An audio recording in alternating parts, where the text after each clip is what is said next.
श्री गणेशाय नमः। रुद्र संहिता प्रथम खंड, जिसको हम सृष्टि बोलते हैं। ऋषियों के प्रश्न के उत्तर में नारद ब्रह्म संवाद अवतारणा करते हुए सूत जी का उन्हें नारद मोह का प्रसंग सुनाना, काम विजय के गर्व से युक्त हुए नारद का शिव ब्रह्मा तथा विष्णु के पास जाकर अपने तप का प्रभाव बताना। आइए शुरू करते हैं। जो विश्व की उत्पत्ति, स्थिति और लय आदि के एकमात्र कारण हैं, गौरी गिरिराज कुमारी उमा के पति हैं, तत्वज्ञ हैं, जिनकी कीर्ति का कहीं अंत नहीं है, जो माया के आश्रय होकर भी उससे अत्यंत दूर हैं तथा जिनका स्वरूप अचिंत्य है, उन विमल बोध स्वरूप भगवान शिव को मैं प्रणाम करता हूँ। मैं स्वभाव से ही उन अनादि शांत स्वरूप एकमात्र पुरुषोत्तम शिव की वंदना करता हूँ, जो अपनी माया से इस संपूर्ण विश्व की सृष्टि करके आकाश की भांति इसके भीतर और बाहर भी स्थित हैं। जैसे लोहा चुंबक से आकृष्ट होकर उनके पास ही लटका रहता है, उसी प्रकार वे सारे जगत सदा सब ओर जिसके आसपास ही भ्रमण करते हैं, जिन्होंने अपने से ही इस प्रपंच को रचने की विधि बताई थी, जो सबके भीतर अंतर्यामी रूप से विराजमान है तथा जिनका अपना स्वरूप अत्यंत गूढ़ है, उन भगवान शिव की मैं सादर वंदना करता हूँ। व्यास जी कहते हैं, जगत के पिता भगवान शिव, जगन माता कल्याणमयी पार्वती तथा उनके पुत्र गणेश जी को नमस्कार करके हम इस पुराण का वर्णन करते हैं। एक समय की बात है, नैमिषारण्य में निवास करने वाले सौनक आदि सभी मुनियों ने उत्तम भक्ति भाव के साथ सूत जी से पूछा। ऋषि बोले, महाभाग सूत जी, विद्येश्वर संहिता की जो साध्य साधन खंड नाम वाली शुभ एवं उत्तम कथा है, उसे हम लोगों ने सुन लिया। उसका आदि भाग बहुत ही रमणीय है तथा वह शिव भक्तों पर भगवान शिव का वात्सल्य स्नेह प्रकट करने वाली है। विद्वन, अब आप भगवान शिव के परम उत्तम स्वरूप का वर्णन कीजिए, साथ ही शिव और पार्वती के दिव्य चरित्रों का पूर्ण रूप से श्रवण कराइए। हम पूछते हैं, निर्गुण महेश्वर लोक में सगुण रूप कैसे धारण करते हैं? हम सब लोग विचार करने पर भी शिव के तत्व को नहीं समझ पाते। सृष्टि के पहले भगवान शिव किस प्रकार अपने स्वरूप से स्थित होते हैं, फिर सृष्टि के मध्यकाल में वे भगवान किस तरह क्रीड़ा करते हुए सम्यक व्यवहार बर्ताव करते हैं, और सृष्टि कल्प का अंत होने पर वे महेश्वर देव किस रूप में स्थित रहते हैं, लोक कल्याणकारी शंकर कैसे प्रसन्न होते हैं, और प्रसन्न हुए महेश्वर अपने भक्तों तथा दूसरों को कौन सा उत्तम फल प्रदान करते हैं, यह सब हमसे कहिए। हमने सुना है कि भगवान शिव शीघ्र प्रसन्न हो जाते हैं। वे महान दयालु हैं, इसलिए अपने भक्तों का कष्ट नहीं देख सकते। ब्रह्मा, विष्णु और महेश ये तीन देवता शिव के ही अंग में उत्पन्न हुए हैं। उनके प्राकट्य की कथा तथा उनके विशेष चरित्रों का वर्णन कीजिए। प्रभो, आप उमा के आविर्भाव और विवाह की भी कथा कहिए। विशेषतः उनके गर्भस्थ धर्म का और अन्य लीलाओं का भी वर्णन कीजिए। निष्पाप सूत जी, हमारे प्रश्न के उत्तर में आपको ये सब तथा दूसरी बातें भी अवश्य कहनी चाहिए।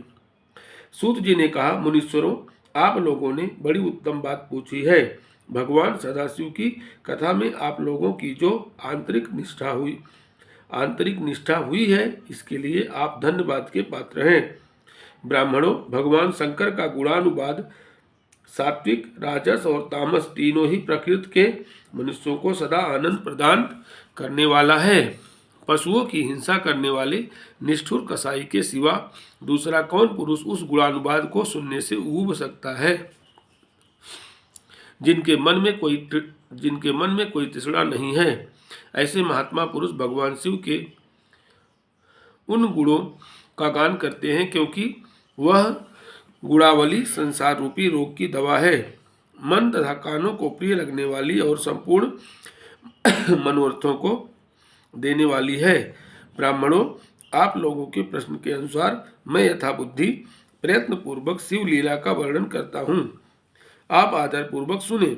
जैसे आप लोग पूछ रहे हैं उसी प्रकार देवर्षि नारद जी ने शिव रूपी भगवान विष्णु से प्रेरित होकर अपने पिता से पूछा था।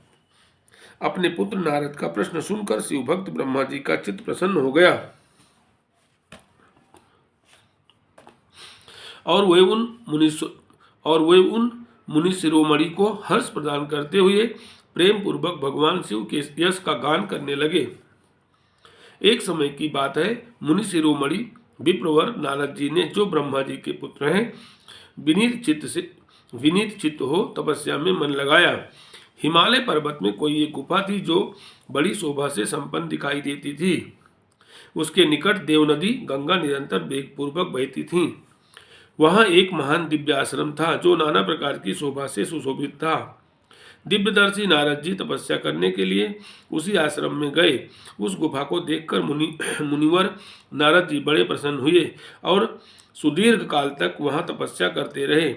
उनका अंतःकरण शुद्ध था। वे दृढ़तापूर्वक आसन बांधकर मौन हो प्राणायाम पूर्वक समाधि में स्थित हो गए।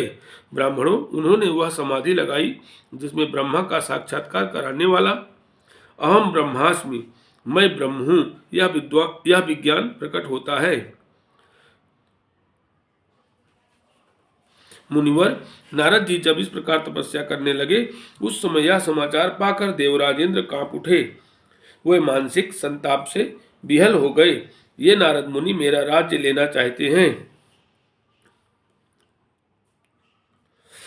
मन ही मन ऐसा सोचकर इंद्र ने उनकी तपस्या में विघ्न डालने के लिए प्रयत्न करने की इच्छा की। उस समय देवराज ने अपने मन से कामदेव का स्मरण किया।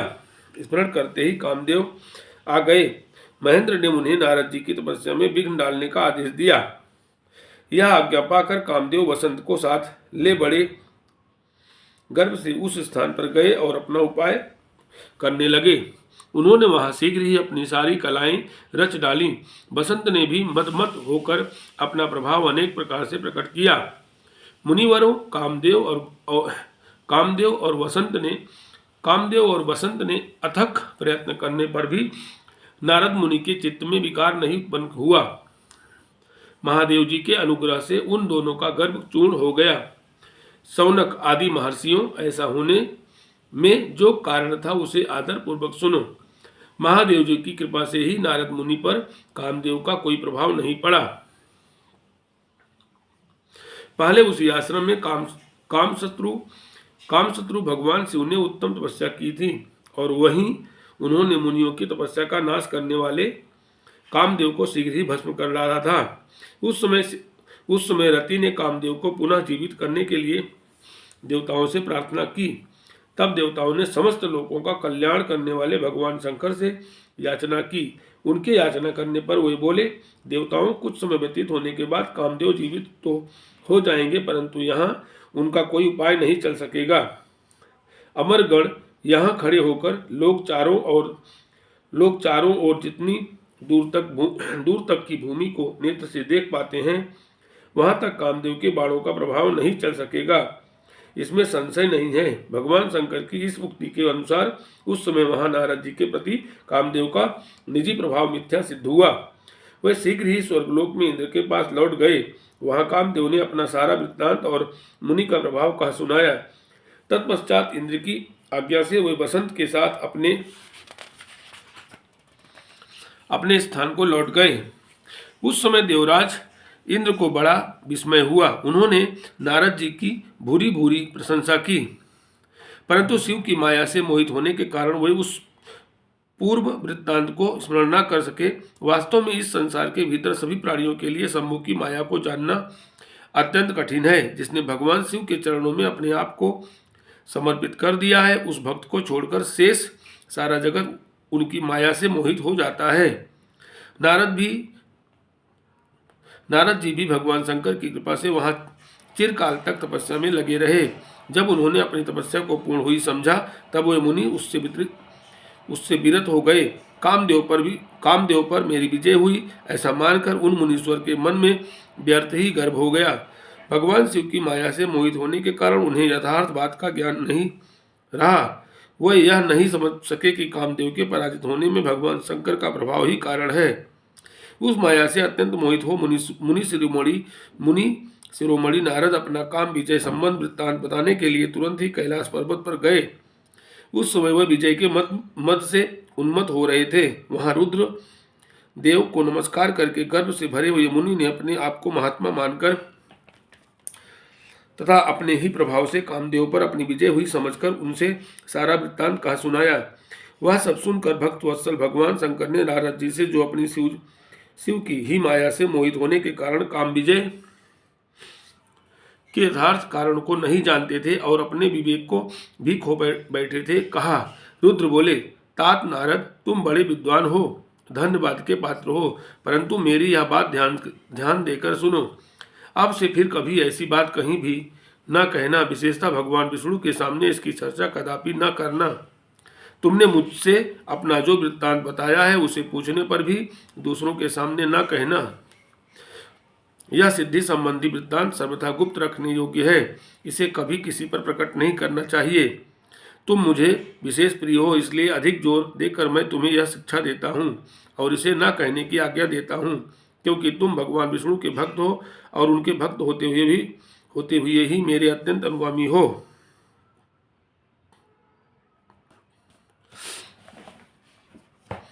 इस प्रकार बहुत कुछ कहकर संसार की सृष्टि करने वाले भगवान रुद्र ने नारद जी को शिक्षा दी।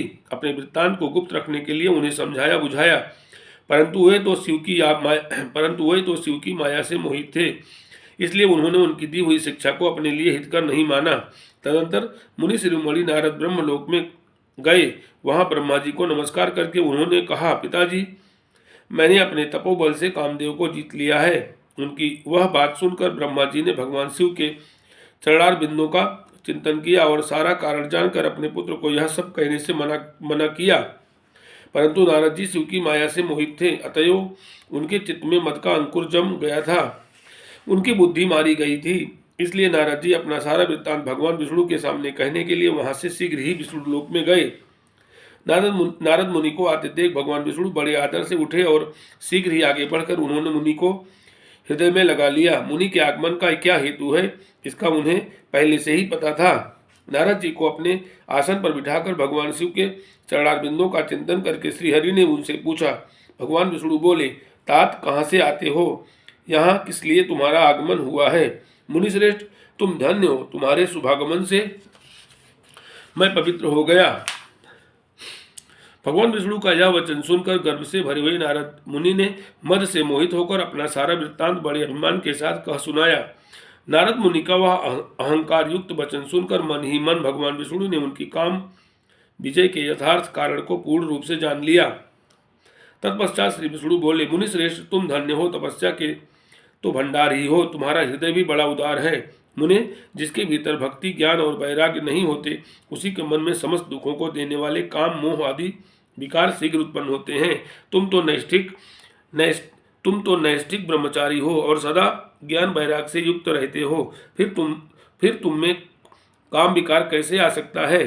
तुम तो जन्म से ही निर्विकार तथा शुद्ध बुद्धि वाले हो। श्रीहरि की कही हुई ऐसी बहुत सी बातें सुनकर मुनि शिरोमणि नारद जोर जोर से हंसने लगे और मन ही मन भगवान को प्रणाम करके इस प्रकार बोले।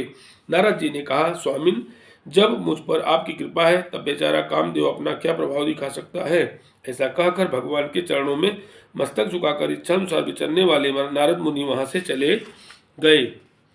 इसके बाद की कथा मैं नेक्स्ट वीडियो में कहूँगा। तब तक के लिए बोलिए मेरे साथ, हर हर महादेव शंभो।